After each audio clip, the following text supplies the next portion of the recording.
समाजातून येणारे प्रवाह यामुळे त्यांच्यात एक प्रकारचा न्यूनगंड तयार झालेला असतो आणि त्याच्यासाठी आपल्याला त्यांच्यासोबत अडॉप्टेशन करून समायोजन करून त्यांना समजून उमजून त्यांना प्रवाहात आणण्यासाठी आपल्याला विशेष प्रकारचे प्रयत्न करावे लागतात.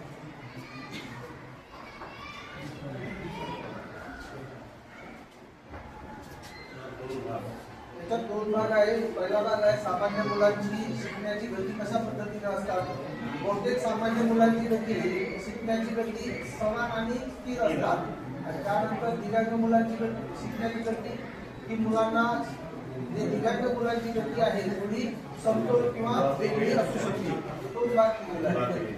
त्यानंतर काय आहे सामान्य मुलांची शिकण्याची गती ते नवीन गोष्ट समजून घेतात आणि त्यांचा वापरही करू शकतात. दिव्यांग मुलं त्यांना नवीन गोष्ट समजण्यासाठी अधिक वेळ आणि पुनरावृत्ती लागते. तिसरा मुद्दा दिलेला आहे सामान्यामध्ये की शिक्षकांचे सामान्य मार्गदर्शन पुरेसे असतात आणि दिव्यांगामध्ये आहे काही मुलांना विशेष अडचणी असतात. त्या अडचणी आहेत दृष्टीदोष, त्यानंतर श्रवण दोष आणि बौद्धिक अडचणी येत असतात.